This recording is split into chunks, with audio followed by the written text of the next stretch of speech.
munaasabad gudoomiyaha cusub ee gobolka Karkaar uu xilka kala wareegayay gudoomiye ku-xigeenka gobolka ahaana kusimaha gudoomiyaha gobolka ayaa waxa ay ka qabsoontay ama ay ka dhacday magaalada Qardho ee xarunta gobolka Karkaar. Yaxye Nuur Muumin ayaa faahfaahinta warkaasina inoo eegaya. xafladan oo ay xilalka kala wareegayeen gudoomiyaha cusub iyo gudoomiye ku-xigeenkii hore oo xilkaasi si ku meel gaar ah u hayay ayaa ka qabsoontay hoolka shirarka ee gobolka Karkaar. munaasabadan waxaa ka soo qayb galay maamulka degmada Qardho kan gobolka ee cusub, mas'uuliyiin ka tirsan dawladda, laamaha ammaanka, isu duwayaal ka tirsan wasaaradaha ka howlgala gobolka Karkaar iyo sidoo kale haween iyo dhalinyaro. intii ay munaasabadan socotay dadkii ka hadlay waxay soo dhaweeyeen gudoomiyaha cusub ee dhawaan uu soo magacaabay madaxweynaha dawladda Puntland. ugu horeyn waxa daahfuray duqa degmada Qardho Cabdi Saciid Dheere, sidoo kalena waxa ka hadlay mas'uuliyiin kala duwan oo ka tirsan dawladda. insha Allah waxaan rajaynaynaa nin walba shaqada meel buu gaarsiiyaa, intii hore meel bay gaarsiisay, adiguna inaa meeshii ka sii ambaqaadid oo aad insha Allah adiguna bari meel lagu xasuusto aad gaarsiin doontid waa Ilaahay idinkiisa ka rajaynaynaa. runtii gobolkan wuxuu ku caanbaxay wada shaqaynta. maamuladii hore aad bay u wada shaqayn jireen, hal mid iyo hal far bay ahaan jireen. hawsha faraha badan ee kugu taala aad gudan doonto aadna ku wadi doonto si xawli dheer oo gobolka Karkaar oo haatan ku soconaya xawli dheer inaad acceleration ama Karkaar ama karaar badan aad sii gelin doonto ayaan Ilaahay ka rajaynayaa. si aad la socotaan Puntland waa gobol la isku darsaday. gobolada la isku darsaday waxa loo baahan yahay in gobol kasta iyo beel kasta ka muuqato. sidoo kale gobolka Karkaar waa gobol la isku darsaday. markii hore shan buu ahaa, hadda waa la isku soo xisho sideed baa la yiri. hadda waxa loo doonayaa sideed degmo in gobolka ka wada muuqdaan. deegaanku aad iyo aad buu ballaaran yahay. sideedda degmo waxa uu tahay mas'uul. waxaan rabnaa sideedda gobol, sideedda degmo iyo gobolku inay si isugu xiran lahaayeen iyo nidaamkooda kulli aanu kaaga martinahay gudoomiye. warbixin yar oo kooban in aan kaaga shaaciyo gudoomiye oo ku saabsan degmooyinka iyo xaaladda amniga gobolka Karkaar boqolkiiba boqol waxa uu wanaagsan yahay. wuxuu joogaa hadda meel la isku halayn karo, kama jiraan dhibaatooyin farba iyo dowlad qorsheysan oo ka jira ma jiro. waxa weeye amniga ciidamadu waxa weeye sideed degmo.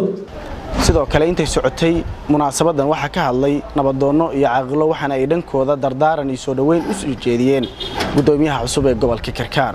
waxa dadka la baraa ninkii cusub oo markaa hadii qadalay meel laga keenay ama nin markaas dhashay oo hadii qadalay aan sax hore soo qaban. ninku hadduu xil qabe iska yahay walba uu ku qaban jiray dadka lama baro isaga waa la yaqaan. waxaan leeyahay waa kugu mahadinaynaa xilka lagu saaray.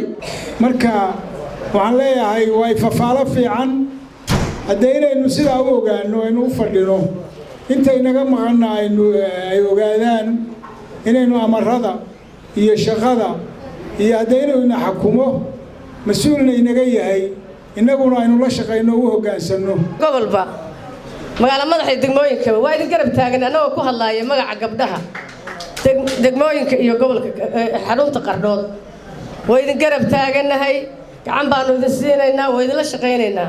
gudoomiyaha gobolka Karkaar iyo taliyaha booliiska waxaan iga codsanaynaa Ilaahay idinkiis degmada ina wixii udub ay lahaayeen ama dhisme ay lahaayeen sida ugu dhaqsiimaha badan hadduu Ilaahay idmo ammaanka baabuurka booliiska maxaa booliiska nabadgelyada marka meel walbana waxaan rabnaa inaan gobolka ka wada shaqeyno Karkaar nabadgelyada. gabagabadii munaasabada waxaa xilka la kala wareegay gudoomiye ku-xigeenkii hore oo xilkaasi si ku meel gaar ah u hayay iyo gudoomiyaha cusub ee gobolka Karkaar dhawaan loo soo magacaabay mudane Cabdullaahi Maxamed Barre Caato. si mas'uuliyad iyo sharaf leh aad ku soo dhawaan leenahay gudoomiye. waa ku faraxsanahay, aad baan ugu faraxsanahay xilka lagu soo magacaabay madaxweynaha dawladda Puntland Professor Cabdiweli Maxamed Cali Gaas. aad iyo aad baan uga mahad celinayaa. waxaan idinka mahad celinayaa dulqaadkii wanaagsanaa ee aad kula soo shaqayseen shantii gudoomiye gobol ee iga horeeyay.